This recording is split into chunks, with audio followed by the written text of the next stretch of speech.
welcome back to At the Table. We are joined again today in the garden by Mr. Dempsey Craig. So we are not in our kitchen, but we are right across the street from it.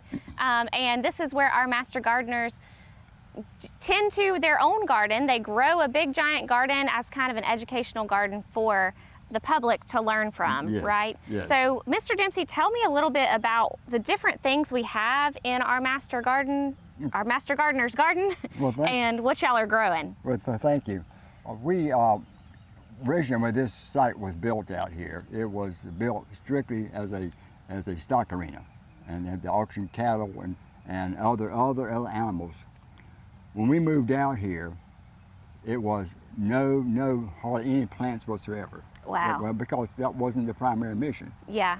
So when we came out here, as you know, if we have ladies in your group, you're going to have beautification. So they made that a #1 priority. So the bed, lucky enough, the raised beds were here. We have a beautiful greenhouse, of which we raise a lot of our plants for the plant sale, geraniums and super petunias and plants like that, which we sell in the month of April. But one of our key plants that we like to brag about, and we've raised a lot of, is called azaleas. Azaleas come in many varieties, and the one that we raise is called the Formosa. The Formosa is a bigger azalea. A lot of people like to use it for a backdrop on the yard, or either as a barrier between them and another location. These have to be rooted. What we do, we root them, and in rooting, you take a sprig, you scrape it off a little bit at the bottom to get to the wood. You dip it in root, we call root tone, and then you put it in a nursery bed, which is what we have over here, and you leave it in there a year. Oh wow! Before you're ready to transplant them to a bigger pot. So that done for several years, we have accumulated in our inventory roughly around over 600 plants now. Wow. That we use for our sale. Yeah. So that is something that we're very proud of, and the community is aware now that we have a plant sale every year. In addition to that, we have a lot of other plants that we raise out here, and a lot of our members bring plants. So for instance, over by the fence there, we have fig trees. Now I'm not a big fig person. Love figs. Okay. But figs are a fruit that comes in during the summertime, and you have to let them get ripe before you pick them. Yep. And we have trees over there called weeping willow. You know, weeping willow is a beautiful tree which has provides a lot of shade. We have daylilies. We have all kinds of different. We have Cuban reno. We have a lamb's ear. We have a lot of plants that are brought in that most of the people like to come when they come out here. Besides azaleas, they can shop for anything that's available out here. We did years ago used to get more into the what we call herbs. Herbs is so important because they get you away from a lot of the fatty spices that you use, like fatback and certain type of pork for seasoning. Right. You can substitute with herbs. And they have so much flavor, they completely change the flavor of a dish. Yes. And that's what we want, is something flavorful. That's what we crave. And that's And we can get this from these. So that's why we plant these, and of course this is your expertise. Is what you do with these. What I do with it, not necessarily growing it. That's right. But these can be grown in containers, and a lot of people, when they're in containers, they may grow maybe 2 or 3 different types of herbs. And one thing is to balance it out, because it adds beauty to your location wherever it is. But the important thing is, in a container, just like this container here, is water. A container requires more water than it is in the ground, and it's because of the makeup of the compost that's in there that requires it. You can do it manually, but there is systems called drip systems that you can set up and put on a timer. Is that what y'all have here? Yeah, that's called a soaker hose there. Okay. Yeah, and what we do is we got a timer set up. All we got to do is turn the timer on, like we might put it on for like 45 minutes. And the timer will automatically soak the plants without us being out here and doing it by hand. So where we're located in the south and in the east, we have extremely hot days. So if you got something like that, put it on in the morning. The best time to water in the morning time. and this prevents diseases. If that nighttime, they said a lot of insects come in at nighttime, lands on the plants, that brings disease in. So morning is a key for watering. Okay, good to know. Well, we are going to cut to just a quick break, and then we're going to join you guys back out here. We'll talk a little bit more about other things that we have here in the Master Gardener's garden, and then we will also talk more about these herbs and how we're going to be harvesting them. Introducing the Star Communications app. All the tools you need in one convenient location. You can access Watch TV everywhere. Check local channel lineup. Check your Star email. View and pay your Star bill. Report troubles. Use your Star security app. Check your home voicemail. Sign up for Crowd Fiber. Check your Wi-Fi speed. The list keeps going and going. Download for free from the App Store or Google Play. Hey guys, back in the garden. So we are going to talk a little bit. Dempsey, tell me, what do we have around us? So I know y'all have several different areas throughout the garden that y'all tend to. What is the area to our left? Okay, to our left is what you call a pollinator garden. And as you know, bees are so important for bringing nectar to the plant so they can produce flowers or produce vegetables. This attracts, we got probably 8, 9, 10 different plants in there that attracts bees to them. Okay. Now, you know, there's different type of bees. You know, you got your regular honey bee, then you got your borer bees. All these different type of bees are considered pollinators. Now, some people don't think of it as a borer bee, except aggravating you to death. Yeah. Not being a pollinator, but they are also a pollinator plant. Therefore, that's why we encourage people to put out pollinator plants, because the bees are having a hard time in this country due to herbicides of getting killed. Mm-hmm. So this attracts them in, and with that we have what we call a bee hotel. That gives them a place, a safe place to hibernate whenever they want to in the evening, and where nothing can get to them. Now a lot of them, you know, like go to their nest and so forth, but this is a different concept. This was built by one of our master gardeners, who is very talented. So he put that out here, and we get more questions asked about what is that weird thing and stuff like that. But that's what it's for. It's for the bees to have a place to go to. If you go back into the wooded area, we have beautified that. It was when we came here, it was really a lot of vegetation growing up in there, a lot of trees. We have thinned it out, because what we do is in the summertime we have 4-H camps.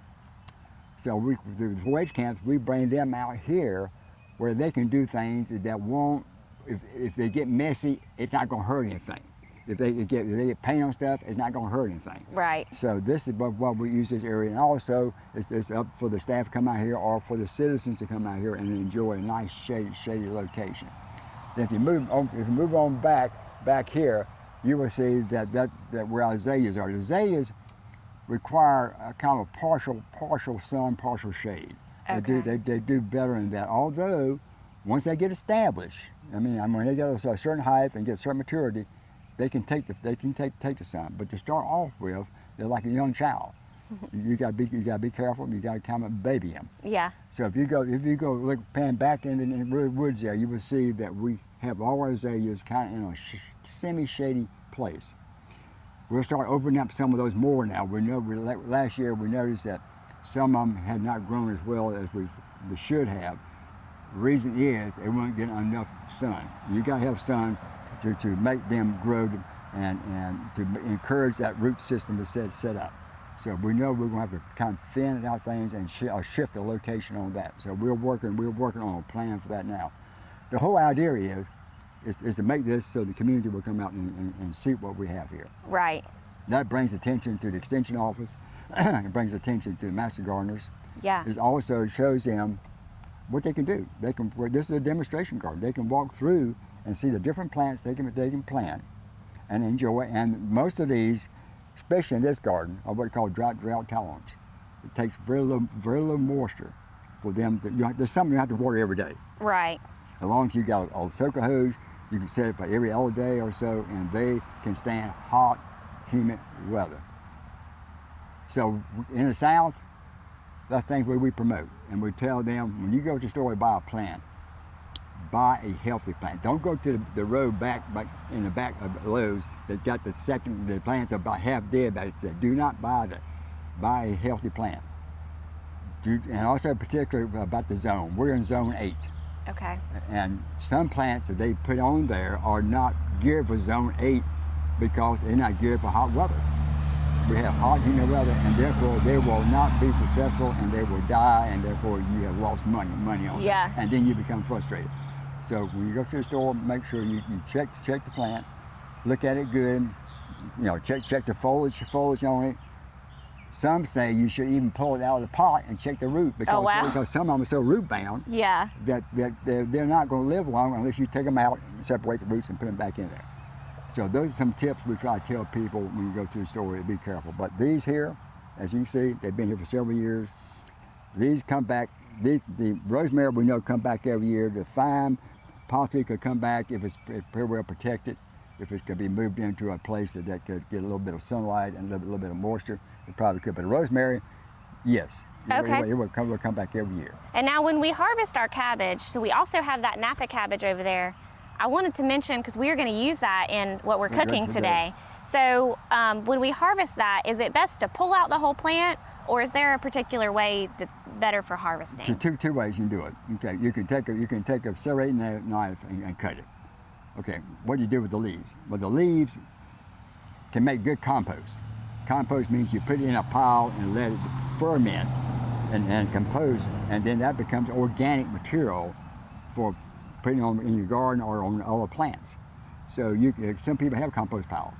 So you can do two things. Okay. You can use it for cooking, or if you don't want to mess with it, you take it and put it in a compost bin or compost pile, let it sit there, let it rot basically, and then it becomes organic material, and you recycle it and put it back into your container or your ground garden.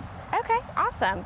Well, we're going to harvest some of these herbs, and really this one's pretty easy, right? We just take some scissors and trim it up. Right. So we're going to get to harvesting some of these. Thank you so much for joining me today, Dempsey. We have enjoyed having you, and look forward to having the Master Gardeners in the kitchen with me in the future.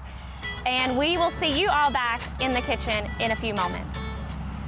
Experiencing slow internet? If you have a fast internet package, the problem is most likely your wireless router. With more devices using Wi-Fi, your wireless router may not be able to deliver the speed and coverage you need. We now have the leading solution to enhance your internet experience. Using small devices in a mesh network, these Wi-Fi appliances cover just about any size home so that all your devices can operate to their fullest potential. Whole home Wi-Fi from Star Communications. Get the most out of your internet connection. Hey guys, we have moved to the kitchen for the second half of our show today. So we have a couple different recipes that are herb-focused recipes. Our first one is going to be a herb roasted pork tenderloin, and then we also have a couscous salad and a Napa cabbage stir fry that we're going to be making as well. So what I wanted to talk about in here is a little bit more about the herbs that we have. So there are several different types of herbs, and as you saw with Mr. Dempsey outside, we showed two varieties that were more of our hardy, sturdy herbs versus more of what we call our delicate herbs. Now in their garden, they do have more of the hardy herbs versus more of the delicate herbs out there. When you are harvesting your herbs, you do want to make sure, or aim to, picking your herbs or really any produce earlier in the day. So right after the dew has dried off, but before it really starts to warm up and get hot. So earlier in the day is best, or if you don't have time early in the day, you can also do in the evening as well. But typically we don't want to pick any of our herbs or produce or any of that really in the hot temperature part of the day. So that 1 to 3 o'clock period is usually the hottest part of the day. We want to avoid that period just because your plants tend to do better when they have had time to cool off. So something like the romaine lettuce we harvested or basil, once that warms up and it gets really hot, it does a little bit better when you're harvesting it if you wait a little bit for it to cool. So what we're putting in our on our pork tenderloin here, it was actually called for dried herbs. can absolutely use dried herbs as well, but we are going to be using fresh herbs here. So this is that rosemary that we cut off. I just cut it off at the bottom, and really easy to chop that. You want to go towards the bottom of the stem, not necessarily in the middle, and you will need scissors for that. You could probably break that off as well, but it's a little bit easier just to use scissors. The stem is very, very thick and sturdy here, so it does, you don't want to eat the stem. It does tend to get really, it's like a stick is what it feels like. So you want to make sure scissors are best for that. And now when we are using this in the kitchen, rosemary is really easy. You just pull it and it comes right off the stem. So I've already done a few of these, but to cut it up, now rosemary is a thicker, like I said, a heartier herb. So to me, it tastes better if it is really chopped up. That way it's not like you get a big piece of green in your mouth when you're eating. When you chop it, it's not quite as intense. So I just chop that up with my knife. If you are using fresh herbs, you will have to double or even triple the amount of herbs that you are using in your dish. If you're using dried, you can cut back to actually about a quarter of the amount that you would use for dried. So that is how you handle your rosemary for thyme. Really easy. These kind of break off into several different stems. So what I tend to do is pull those off, and then I take my fingers and just lightly pull off the leaves. And you can discard that stem as well.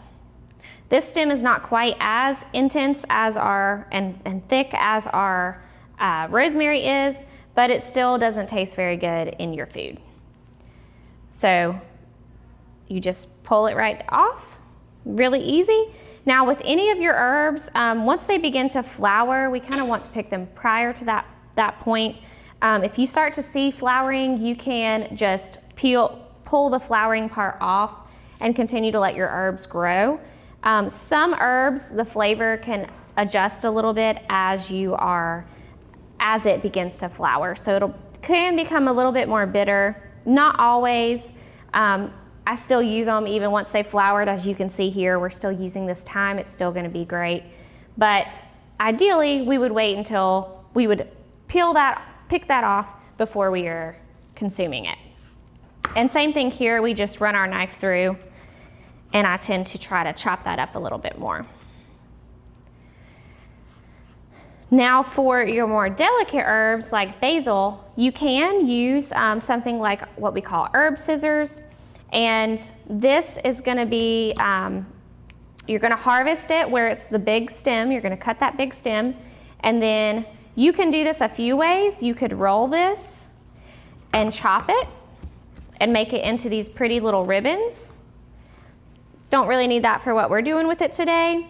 Or you can use something called herb scissors, which has like 5 different prongs here, and you just cut your herbs. You can do this with your sturdy herbs as well, but it just tends to be a little bit easier to do it with our more delicate. I usually take a fork or a knife and run it through to get any that gets stuck within my scissors. You can also just use your knife and chop it up as well. Since we're putting this in the oven to cook, we're going to go ahead and throw this on top. The last thing that I have, which is not necessarily an herb, but it is something that helps to flavor our food, is going to be our garlic. You can grow garlic in your garden. It's a little bit more tricky in terms of, usually it needs to be stored prior to using it. And so it's just a little bit different. But if you have your whole bulb of garlic, then you can break it off and throw that in with I'm actually going to use a garlic press here.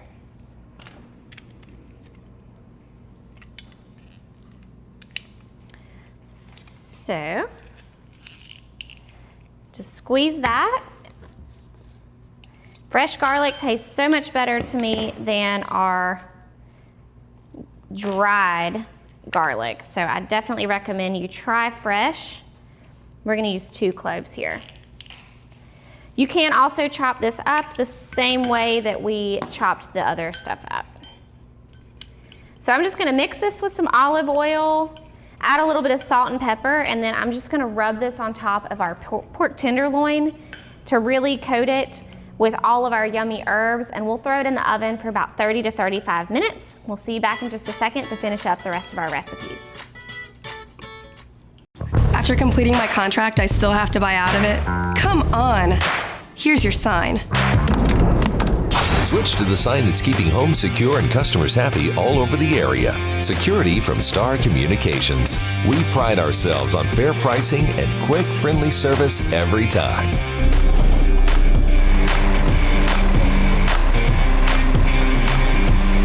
Somebody try to break into this place? Security from Star Communications. All right, welcome back. So we have a couple things to show you guys. We are working on our Napa cabbage next. Now, if you haven't used Napa cabbage, it is really, really good cabbage. It's a little bit more sweet and tender than your traditional cabbage. We are gonna stir fry it up, but I did wanna show you guys how to chop it. So the first thing is, you can see at the bottom this core here, which is where we chopped it off of the actual plant. And you don't want to eat that part because of course it's going to be a little bit more hard and it's not going to taste very good. So you do want to cut that part off, but in terms of the white here, you can actually eat this whole entire thing. So we are going to stir fry it up. Now in salads, I have before just cut kind of a V to not eat the white part. This is a little bit more, I mean, it still is very tender. More like celery, I guess is a good way to describe it. You could put that in a salad still, but I tend to just eat the leaves when I'm making it for a salad. So what we are gonna do is actually, I've got some of these leaves already falling off. I'm gonna cut it in half, and we'll just work with half of it. Now, you do, again, we're gonna just cut off that core where it's sturdy. Discard that. You can eat the yellow part and all of that. This is very tender. You can eat the entire thing. So we'll flip it back over and we'll just start chopping it up. And if you see any other pieces that look like the core, go ahead and discard those. And then you can do this however you like. I'm gonna chop it into smaller bite-sized pieces for stir frying. And I've already got my pan on medium heat. I've got a whole rest of the cabbage over here, so we'll throw that in.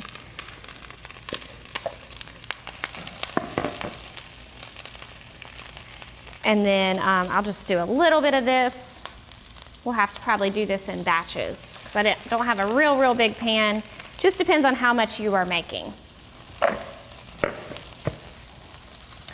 And you're just gonna stir fry that up with a little bit of olive oil. I did grab some sesame seeds and cashews and a little salt and pepper, and that'll be absolutely delicious. You can add other stuff to your cabbage as well. You can make it a little spicy. You could make it, add some soy sauce to it to make it a little bit more of that Asian flair. Totally up to you and what you prefer.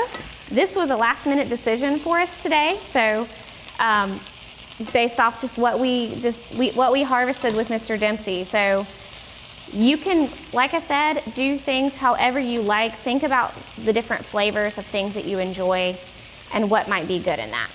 So we're gonna let that cook down a little bit, and then we'll add our sesame seeds and cashews towards the end. And what we have next is our couscous salad.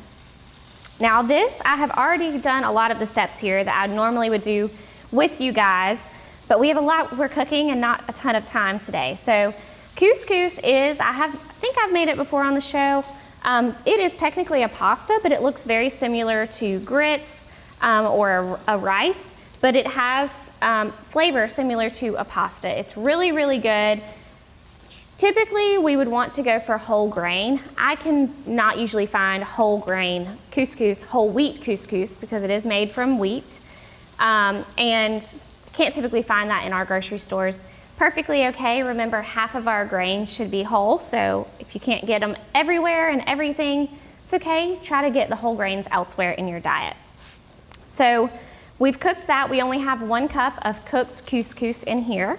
We also have a few different dried fruits. So we have dried figs. We have 6 of those that we've chopped into tiny pieces. Those are these dark pieces here.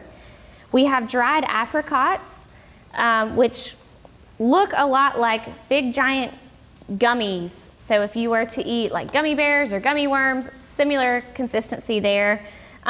We have 6 of those that we've chopped finely. And then we also have dates, which we've used a whole date that has been pitted and then chopped that up. We have 6 of those. You also want to take 1 orange and chop that into little segments. So I've done that already. And then you also want to do 1 cup of any herbs of your choosing. Now for this recipe, delicate herbs are best.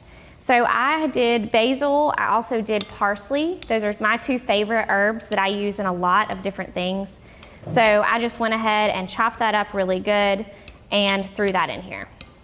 Our dressing that we are using is going to be just a 1/4 cup of balsamic and about 2 tablespoons of olive oil. So I'm just kind of eyeballing that there. Looks about like 2 tablespoons. And you just pour that over. To me, this is like a sweet and savory recipe. And with the herbs, it's just, like I crave this. I just think it's so good. It's got such good flavor. The herbs give it a lot of flavor, but then you've got the dried fruits, which of course have their own tons of flavor all in themselves. And so it's just something to me, it's almost like, it's like a dessert, but again, it's savory at the same time. You just gotta try this one, I'm telling you. So it's really good. That's almost it. The last thing we add is pistachios, and we do a 1/4 cup of pistachios. And that gives us, along with our olive oil, a little bit of the good fats, healthy fats for us, that also help to satisfy us and hold us over a little bit longer. So this is a great side dish, a great snack. It is like I said, one of my all-time favorites, and it uses those fresh herbs that we just love so much, especially during the spring, summertime. So the last thing I want to talk with you about is about our herbs and how to store those. So cabbage is looking good. We're just going to let that finish up, and I'll finish stir frying that up. You guys can see the finished product. It's very similar to cooking your regular traditional cabbage. You just cook it until it's wilted down a little bit.